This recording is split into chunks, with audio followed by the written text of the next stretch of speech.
আসসালামু আলাইকুম ওয়া রাহমাতুল্লাহি ওয়া বারাকাতুহু নাহমাদুহু ওয়া নুসাল্লি আলা রাসূলিহিল কারীম আম্মা বা'দ। সম্মানীয় দ্বীনী ভাই ও বোনেরা, যে যেখান থেকে আমার এই ভিডিওটি দেখতেছেন, আশা করি সকলেই ভালো আছেন আলহামদুলিল্লাহ।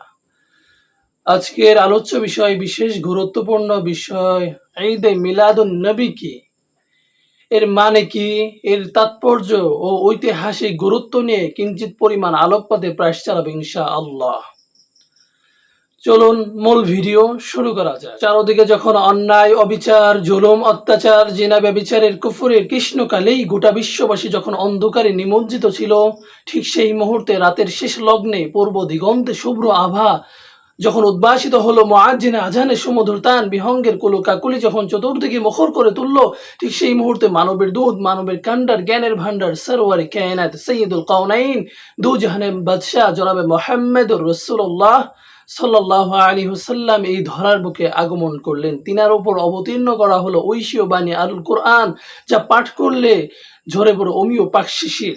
সম্মানীয় সুধী, যে বিষয়বস্তু নিয়ে আলোকপাতে প্রয়াস চালাবো অত্যন্ত মূল্যবান, যে মিলাদুন নবী, আল্লাহ রাসূল সাল্লাল্লাহু আলাইহি ওয়াসাল্লাম এই ধরার বুকে সর্বশ্রেষ্ঠ মানব, সর্বশ্রেষ্ঠ রাসূল, এই উম্মতি মুহাম্মাদের সর্বশ্রেষ্ঠ দুইটা নিয়ামতের মধ্যে এক নাম্বার নিয়ামত হচ্ছে আল কোরআন, দুই নাম্বার নিয়ামত হচ্ছে আল্লাহ রাসূল সাল্লাল্লাহু আলাইহি ওয়াসাল্লাম। হাদিসের ভাষ্য অনুসারে আল্লাহ রাসূল সাল্লাল্লাহু আলাইহি ওয়াসাল্লাম বলেন, তারাকতু ফীকুম আমরাইন লান তাদিল্লু মা তামাসসাকতুম বিহিমা কিতাবুল্লাহ ওয়া সুন্নতি রাসূলি। অর্থাৎ তোমরা কখনোই পথভ্রষ্ট হবে না, কখনোই না, যতক্ষণ তোমরা এই দুইটা জিনিসকে আঁকড়ে ধরে রাখতে পারবে। কয়টা জিনিস? দুইটা জিনিস। একটা হচ্ছে আল কোরআন, দুইটা হচ্ছে রাসূলের আদর্শ, রাসূল সাল্লাল্লাহু আলাইহি ওয়াসাল্লামের বাণী হাদিস। তাহলে শয়তানও তোমার পথ থেকে বিচ্যুত করতে পারবে না। আমরা কয়েকটি পয়েন্ট আকারে বিস্তার করব যে মিলাদুন নবী কি। মিলাদ মানে কি? এক নম্বর পয়েন্ট, মিলাদ শব্দের অর্থ কি? জন্ম, জন্মস্থান বা জন্মকাল। তাহলে আমরা জানি আল্লাহ রাসূল সাল্লাল্লাহু আলাইহি ওয়াসাল্লামের জন্মকাল হচ্ছে সোমবার, মক্কা নগরীতে তিনি জন্মগ্রহণ করেন 570 খ্রিস্টাব্দে।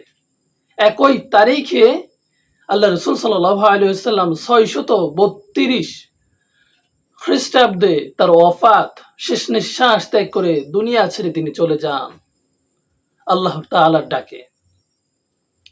ঠিক মিলাদ হচ্ছে জন্মস্থান, জন্মকাল, আর নবী হচ্ছে আল্লাহ রাসূল সাল্লাল্লাহু আলাইহি ওয়াসাল্লাম। অর্থাৎ সব মিলে একত্র করলে বলা যায় যে জন্ম উদযাপন, আল্লাহ রাসূল সাল্লাল্লাহু আলাইহি ওয়াসাল্লামের জন্ম উদযাপন। আমরা মানলাম যে আল্লাহ রাসূল সাল্লাল্লাহু আলাইহি ওয়াসাল্লামের জন্ম উদযাপন। তাহলে মিলাদটা বুঝলাম, কিন্তু ঈদ মানে কি? প্রশ্ন। ঈদ তো দুইটা ঈদ আমরা জানি, পারিভাষিকভাবে দুইটা ঈদ হচ্ছে ঈদুল ফিতর ও ঈদুল আযহা। এই দুইটা ঈদ যা মুসলমানদের জন্য উৎসবের দিন। তাহলে আমরা কেন নতুন করে উৎসব করব? এটাকে বেদাত হবে না? এর মতভেদ সম্পর্কে আলোকপাতে প্রয়াস চালাবো এভাবেই যে একটু লক্ষ্য করে শুনুন।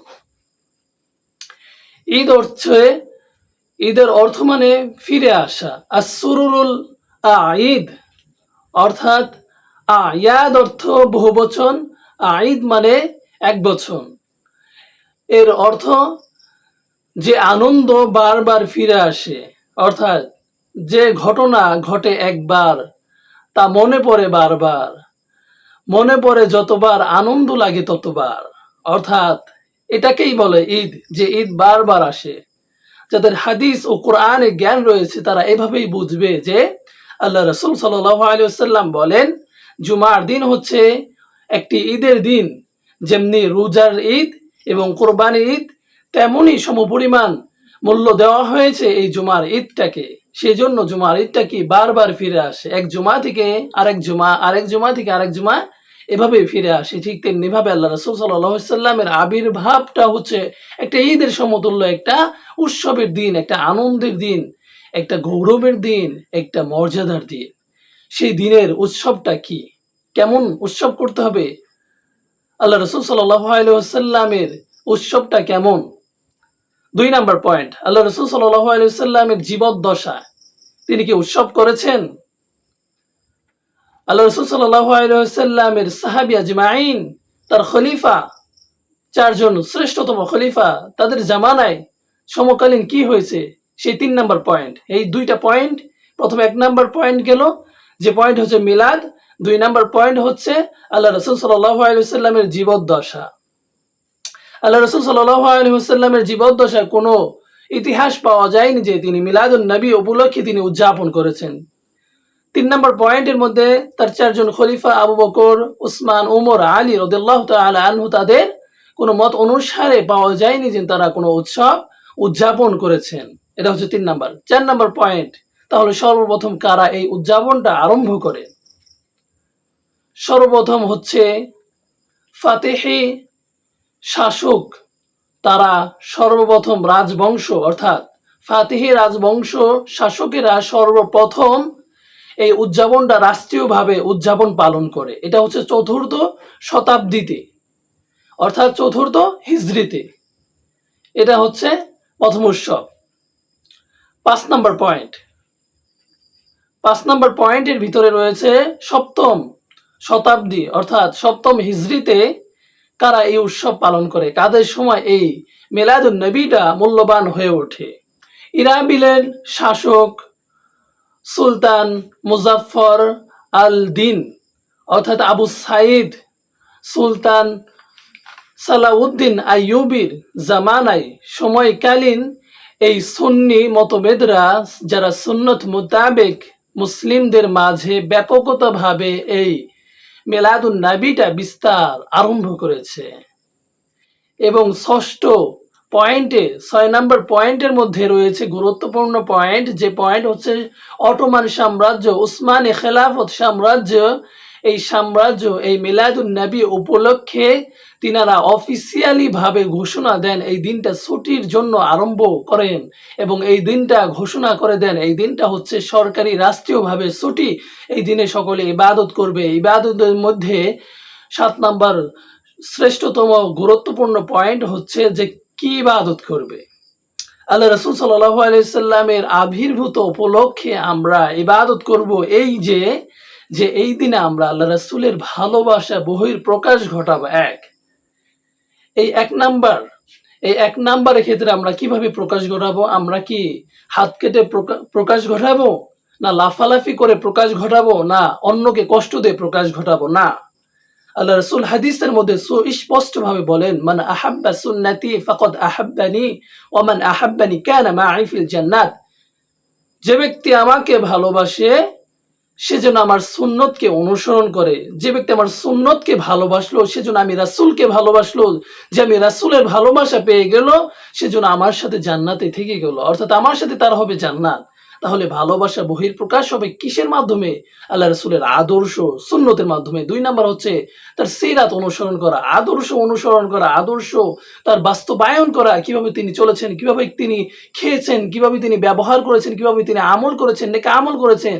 3 নাম্বার বেশি বেশি তেলাওয়াত করা, কোরআনুল কারীমা তেলাওয়াত করা। 4 নাম্বার কি করা? নফল ইবাদত করা, রোজাও রাখা। 5 নাম্বার কি করা? সদকায়ে জারিয়া অর্থাৎ দান সদকা করা, গরিব দুঃখীকে দান সদকা করা। 6 নাম্বার কি করা? এতিম অসহায়দেরকে খাবার বিতরণ করা। যে আপনি অসহায়দের খোঁজ নেবেন, কারা অসহায় রয়েছে তাদেরকে খাবার বিতরণ করা, কারণ এই দিনে অসংখ্য আল্লাহ তাআলা রহমতের বারিধারা আল্লাহ পাক নাজিল করেন। আমরা যেন এই মূল্যবান মিলাদুন নবীটাকে আমরা যেন কুসংস্কার মনে না করি এবং আমরা বেশি যেন বাড়াবাড়ি না করি, কারণ বেশি বাড়াবাড়ির ফলে বেশি খারাপও হয়ে যায়। সেজন্য আল্লাহ রাসূল দোয়া করতেন খয়রুল উমুরি আওসাতুহা, অর্থাৎ হে আল্লাহ তাআলার কাছে তিনি দোয়া করেন, হে আল্লাহ আমি যেন মধ্যম পন্থা অবলম্বন করতে পারি, আমি যেন আহলে সুন্নাত ওয়াল জামাতের পন্থা অবলম্বন করতে পারি। ঠিক আমরা যেন আহলে সুন্নাত ওয়াল জামাত অনুসরণ করে আল্লাহ তাআলার নৈকট্য অর্জন করতে পারি। মিলাদুন নবী আমরা যেন গুরুত্ব সহকারে এই 26শে আগস্ট অর্থাৎ প্রত্যেকবার 12ই রবিউল আউয়ালে মিলাদুন নবী উদযাপন করা হয়, ঠিক এই আগামী সামনে 26শে আগস্টে মিলাদুন নবী আমরা যেন ন্যায় ও নিষ্ঠার সাথে এবং আল্লাহ তাআলার রাসূলের ভালোবাসা অর্জনের জন্য বেশি বেশি ইবাদতের জন্য সেই দিনটাকে আমরা কাজে লাগাতে পারি। সেই জন্য আল্লাহ পাক আমাদেরকে তৌফিক দান করুক। ওয়া মা তৌফিক ইল্লা বিল্লাহ ওয়া আখির দাওয়ানা আনিল হামদুলিল্লাহি রাব্বিল আলামিন।